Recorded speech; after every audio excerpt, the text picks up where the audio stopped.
Sebastian Moretti leaned back in his leather chair, looked at the young woman in the gray cleaning polo, and laughed.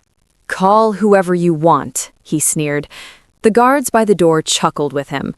But the moment the call connected, the laughter died instantly, because the voice that came through that speaker was a ghost from the past, powerful enough to make a mafia boss's blood run cold. And suddenly, the woman they treated like a shadow wasn't just a cleaner. She was the only person in the room with real leverage. Before we continue, subscribe for more stories where one small moment changes everything. Because in this story, one phone call is about to make a powerful mafia boss regret everything. For 9 straight days, Chidera Ikamefana had tried to resolve this the right way before walking into that study. She spoke to the legal cleaners. She pleaded with the foot soldiers she had known for years. She even tried to show the evidence of the frame-up to the family associates, but every door was slammed in her face because she was just the help. Meanwhile, a different kind of clock was ticking. In just 48 hours, a cleanup order would be executed, and her younger brother would pay for a crime he didn't commit with his life. Chidera knew he was innocent. She knew he was just a kid trying to survive the same streets they grew up on. So when every decent door remained locked, she did the only thing she had left. She walked straight into the private office of Sebastian Moretti, the man who signed the death warrant, and asked him, as one human being to another, to look at the truth and give her brother a chance. The mafia boss looked at her spray bottle, her faded uniform, and mocked her. "Call whoever you want," he dared. So Chidera dialed the one number her father told her never to use unless life itself was on the line. And the moment that legendary voice spoke, the hierarchy of that room was shattered forever. Chidera moved like a shadow through the corridors of the Moretti estate, her presence as unremarkable to the men inside as the dust she wiped from the mahogany wainscoting. To them, she was merely a gray polo and a rhythmic spray thistle sound, a part of the architecture that kept their world gleaming while they discussed the darkness that funded it. She had spent years mastering this invisibility, learning that if you kept your eyes down and your cloth moving, the most powerful men in the city would speak as if the room were empty. She spent her mornings polishing the vast expanse of the marble lobby, her knees pressed against a foam pad as she worked out the scuff marks left by Italian leather loafers. While the capos stood nearby, debating the tax on the Fulton Street docks or the disappearance of a rival's shipment, Chidera became a silent archive of their secrets. She knew which lieutenant was skimming from the construction union and which of the soldiers was losing his nerve. They didn't see a woman with a sharp mind, they saw a tool for maintenance. The invisibility was a choice she had made after their father died, a way to feed her younger brother and keep him shielded from the very world she cleaned every day. She had told herself that being a connective tissue between the grime and the gold was a small price to pay for a quiet life. But as she worked, she felt the weight of every dismissive glance and every chuckle that died down when a real person entered the room. She was the one who knew where the spare keys were kept and which trash bins held the shredded evidence of a city councilman's bribe. On this particular morning, as she buffed the brass fixtures in the hallway leading to Sebastian's study, the air felt heavier than usual. She heard the muffled voices of 2 men discussing a leak in the organization, a mess that needed to be scrubbed away. They didn't lower their voices as she passed with her cart. They simply stepped over her bucket, oblivious to the fact that the woman currently cleaning their footprints was the only one who could see the cracks in their foundation. Chidera gripped her spray bottle tighter, the scent of lemon ammonia stinging her nose, realizing that being invisible was no longer a shield. It was a vulnerability that was about to cost her everything. The cold, antiseptic scent of the lemon ammonia usually acted as a shield, a sensory barrier between Chidera and the world she scrubbed, but it failed her the moment she stepped into the service break room. Her younger brother, Ifeanyi, was sitting on a plastic crate, his face a map of terror that no amount of cleaning could ever buff away. He wasn't supposed to be here. He was supposed to be at the community center, safely away from the marble floors and the men who walked them. "They're saying I took it, Chi," he whispered, his voice cracking like dry parchment. "The shipment from the pier. They said the seal was broken during my shift." Chidera felt a chill that had nothing to do with the industrial air conditioning. She knew the shipment he was talking about. She had heard the capos grumbling about a missing crate of merchandise while she polished the brass handles of the boardroom doors just an hour ago. To the Moretti family, a missing crate wasn't just a financial loss, it was a stain on their reputation that required a public scrubbing. "You didn't touch it," she said, her voice a low, steady anchor. "I didn't. I was just moving the pallets like I was told," he pleaded, his eyes searching hers for a miracle. "But Moretti's nephew, he was the one on the manifest. He saw me. He told them I was the only one near the back of the truck when the count came up short." The realization hit her with the force of a physical blow. This wasn't a mistake. It was a frame-up. Sebastian's own blood had skimmed from the top and needed a ghost to take the fall. A cleaner's brother, an immigrant kid with no last name that carried weight, was the perfect disposable scapegoat. In the twisted logic of the Moretti hierarchy, a cleanup order didn't just mean a mop and a bucket, it meant a permanent removal of the problem. Chidera looked at Ifeanyi, seeing not just her brother, but the legacy of their father's quiet sacrifices. She understood then that the invisibility she had cultivated for years was being used against them. Because the men in the suits didn't truly see Ifeanyi, they felt no guilt in erasing him to cover their own tracks. The countdown had begun, and the silence she had practiced for so long was suddenly a suffocating weight. She didn't have a legal team or a seat at the table, but she had the one thing the Moretti family had forgotten. She was the one who saw everything they thought was hidden. The 9 days that followed were a slow descent into a silence more profound than any Chidera had experienced as a cleaner. She began where she thought she had merit, at the velvet-roped entrance of the social club on 11th Street, the unofficial heart of the Moretti operation.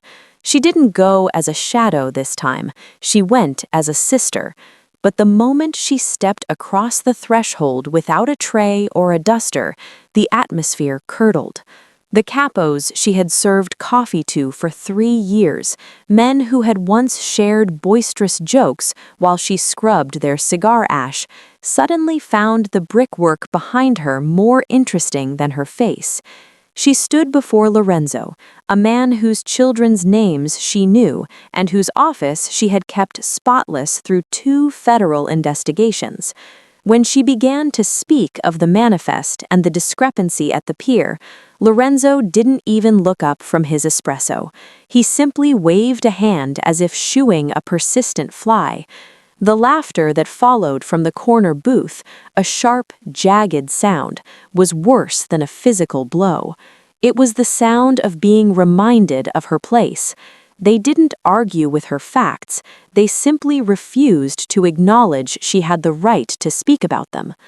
By the 4th day, the friends she had relied on, the doormen, the drivers, the mid-level associates who had once called her family over shared cigarettes in the alley, had developed a sudden collective amnesia.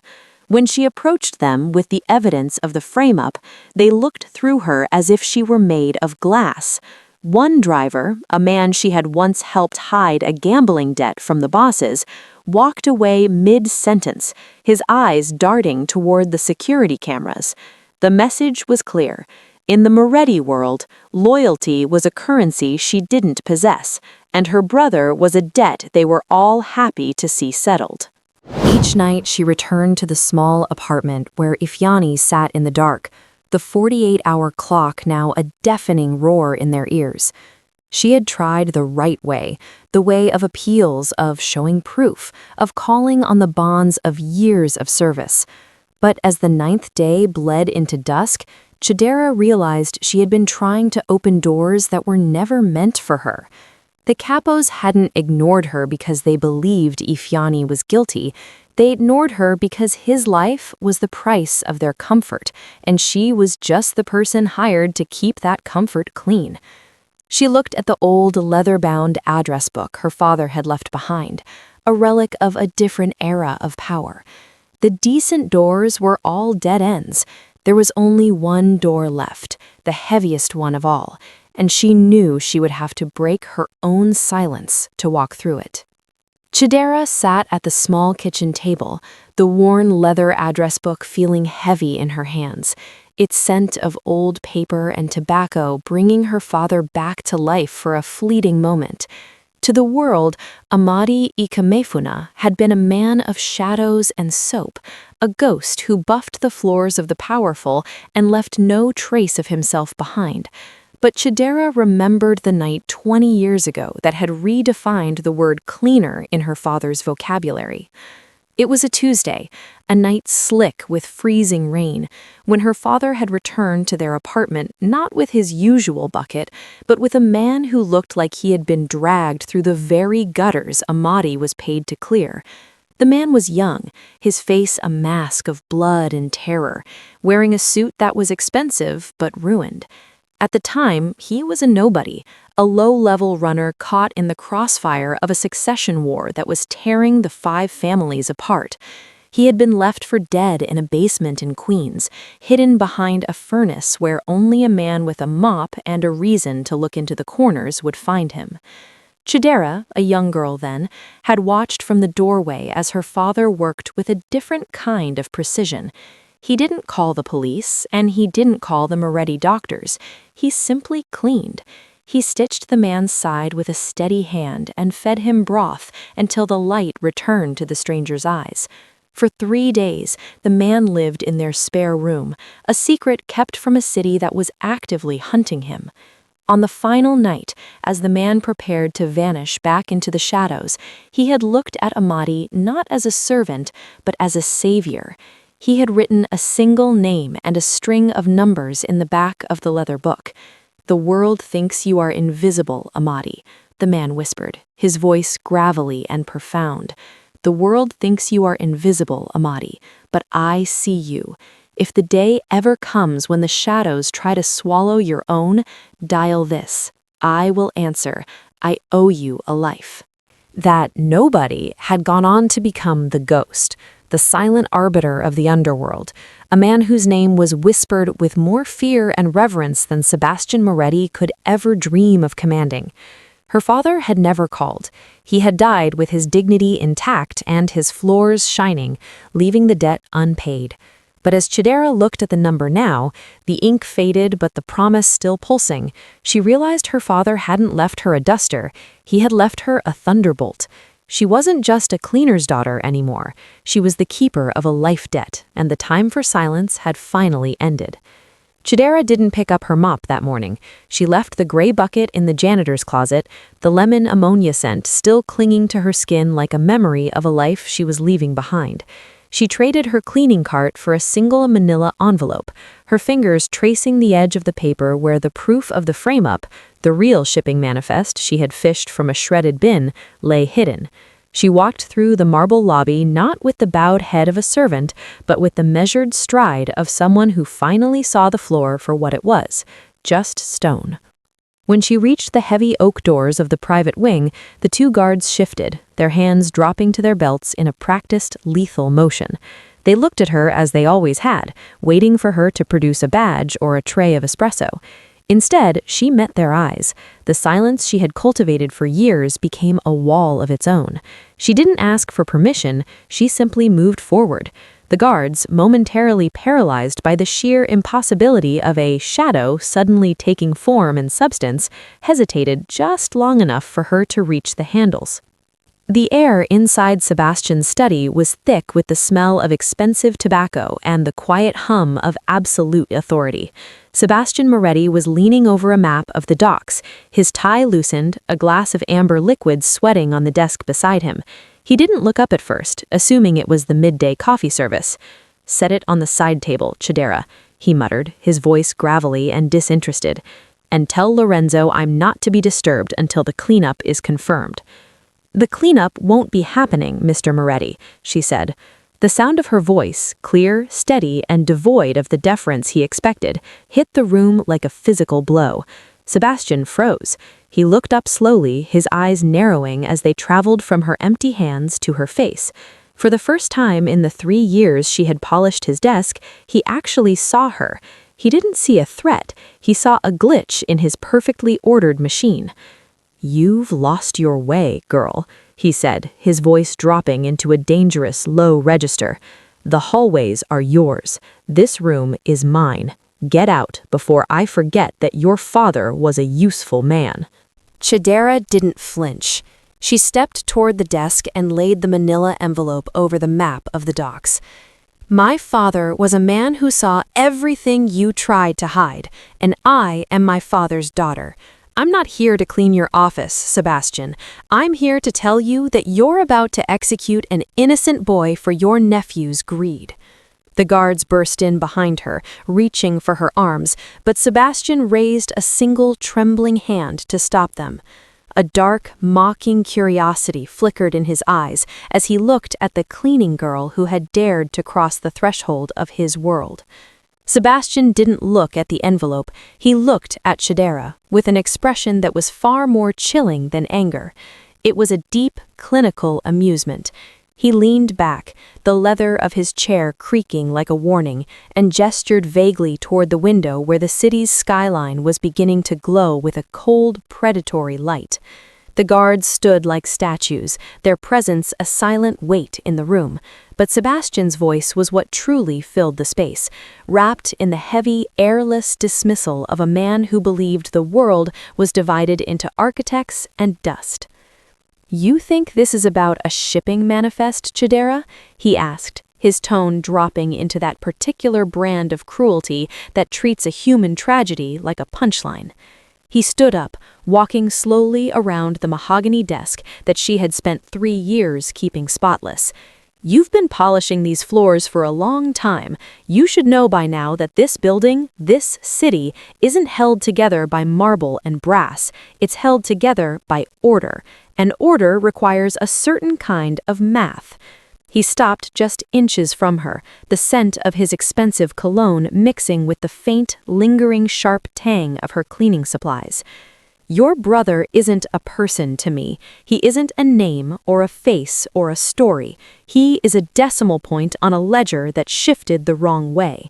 My nephew made a mistake, yes, a messy, expensive mistake, but my nephew is an asset, a piece of the architecture. Your brother, he is the smudge on the glass that needs to be wiped away so the view remains clear." He let out a short, dry laugh, the sound of a power cut stopping a room dead. "I'm not being unfair, I'm being precise. You're asking me for mercy as if we're equals, but you're just the help, and he's just the cleanup. In 48 hours, the books will be balanced, and by next week, I won't even remember your name, let alone his." He leaned in closer, his voice a lethal whisper. "Go back to your bucket, Chidera. Some stains are too deep for you to scrub out, and some people are simply too small to matter." The room seemed to contract around his unkindness, the mockery of his colleagues' silent smirks echoing in the stillness. But Chidera didn't look at her feet. She reached into her pocket and pulled out her phone, her hand steady even as the architecture of Sebastian's world loomed over her. Chidera didn't look at the guards, and she didn't look at the proofs of her brother's innocence that lay ignored on the desk. She looked only at Sebastian as she tapped a string of numbers into her phone, a sequence she had committed to memory until it felt like a part of her own pulse. The room remained heavy with the lingering echo of Sebastian's laughter, a sound that usually signaled the end of a conversation and the beginning of a disappearance. She pressed the phone to her ear. The first ring was long, hollow, and sharp, cutting through the hum of the office like a blade through silk. Sebastian watched her, his expression twisting from amusement to a bored, impatient sneer. He reached for his glass of amber liquid, his fingers steady, confident in the knowledge that no one of consequence would ever answer a call from a woman who smelled of industrial soap.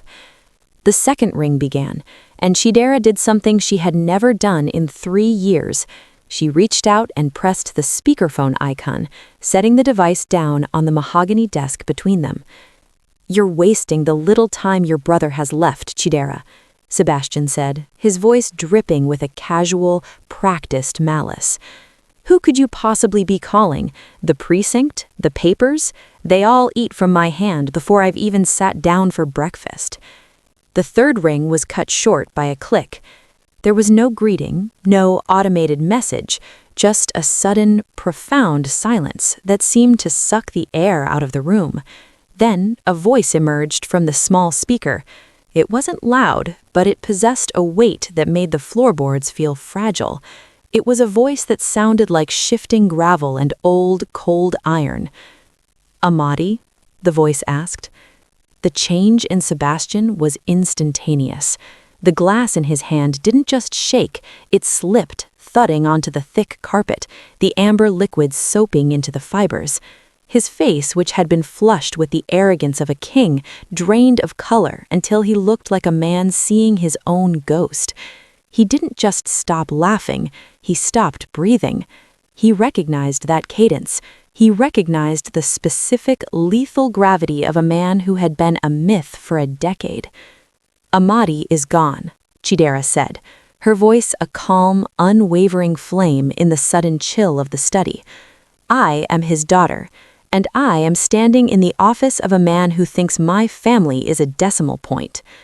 The silence on the other end stretched for 3 heartbeats, each one feeling like a gavel strike. Sebastian's hand went to his throat, his fingers fumbling with his loosened tie as if it had suddenly become a noose. The ghost didn't need to shout. The mere fact that he had picked up the phone for this woman was a shift in the city's tectonic plates, and Sebastian Moretti was finally realizing that he was standing on the fault line. The silence that followed the ghost's voice was not an absence of sound, but a heavy, pressurized weight that seemed to expand from the speaker of the phone until it pushed the very oxygen out of the room. Sebastian Moretti stood paralyzed, his hand still hovering near his throat, his eyes fixed on the small device as if it were a live grenade. The 2 guards, men who had spent their lives reacting to violence with violence, remained frozen. They knew that name. They knew the stories of the man who had vanished 10 years ago after settling the Great War, the man whose signature was still required for any boss to truly wear a crown. "Sebastian," the ghost said. The voice was quiet, devoid of anger, which only made it more terrifying. It carried the chilling authority of a man who didn't need to raise his voice because he controlled the ground everyone else stood on. "I am told you are looking at a decimal point. I am told you have forgotten that some deaths are written in blood, not in ledgers." Sebastian tried to speak, but his throat was a desert. He swallowed hard, his face slick with a sudden, greasy sweat that matted his hair to his forehead.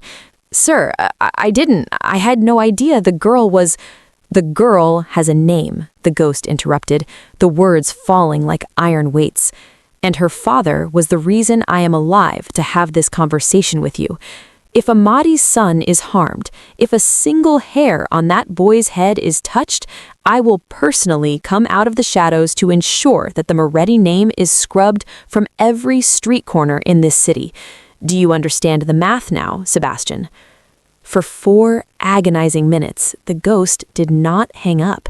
He stayed on the line, his heavy, rhythmic breathing the only sound in the office. It was a calculated, psychological execution. In those 4 minutes, Sebastian's entire architecture of power, the expensive suit, the high-rise office, the feared reputation, crumbled into dust. He looked at Chidera, and for the first time, he didn't see a cleaner. He saw his judge. He saw the person who held the leash to the most dangerous predator in the underworld. The guards looked away, unable to meet the gaze of a boss who was being dismantled by a voice on a speaker. Sebastian's knees finally gave out, and he sank back into his leather chair, no longer the predator, but a man realizing he was one word away from extinction. When the line finally went dead, with a soft final click, the silence that remained was different. It was the silence of a man who had just been granted a stay of execution, and the realization that the woman standing before him with a spray bottle and a phone was the only reason he was still breathing. Sebastian's fingers were trembling so violently that he nearly dropped his own phone 3 times as he pulled it from his pocket. The silence of the ghost still echoed in the room, a cold, invisible pressure that made the lavish office feel like a tomb. Without looking at Chidera, without even standing up, Sebastian dialed the number for his primary enforcer. His voice, once a gravelly instrument of command, was now thin and reedy, stripped of its architecture. "Cancel the order on the Ikamafuna boy," he stammered into the receiver. "No, I don't care about the shipment. It was a mistake. My nephew, he miscalculated. Tell the crew to stand down. If Ifyani has so much as a bruise on him by the time he reaches home, it's your head. Do you understand? It's over." He ended the call and let the phone thud onto the desk. The guards, sensing the total collapse of the man they had sworn to protect, retreated into the shadows of the doorway, their eyes fixed on the floor. The power in the room had shifted so completely that the air felt different, thinner for Sebastian and resonant for the woman standing before him. Sebastian looked up at Chidera.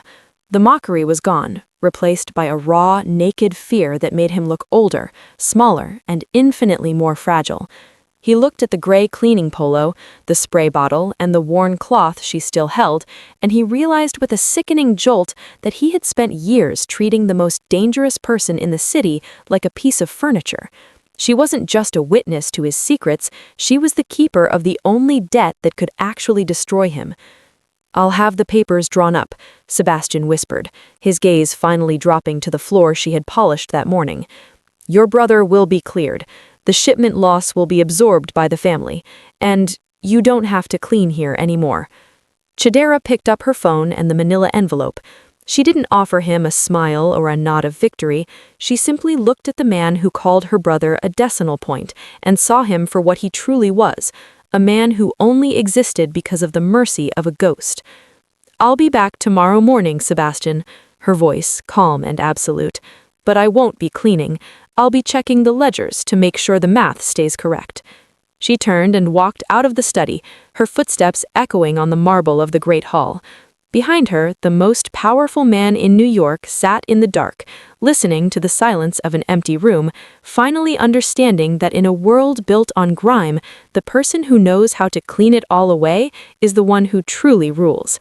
Chidera stepped out into the night air, the 48-hour clock silenced at last, walking toward a home where her brother was waiting. The final walk from the Moretti estate to the subway felt different than it had for the last 3 years. The marble under Chidera's feet didn't feel like a throne she was destined to scrub, it felt like a foundation she had finally learned to navigate. When she reached her apartment, the heavy silence of dread had been replaced by the frantic, tearful relief of a brother who had been returned from the edge of an abyss. Ifyani didn't ask how she had done it, and she didn't tell him. Some secrets were meant to stay in the shadows that her father had tended so carefully.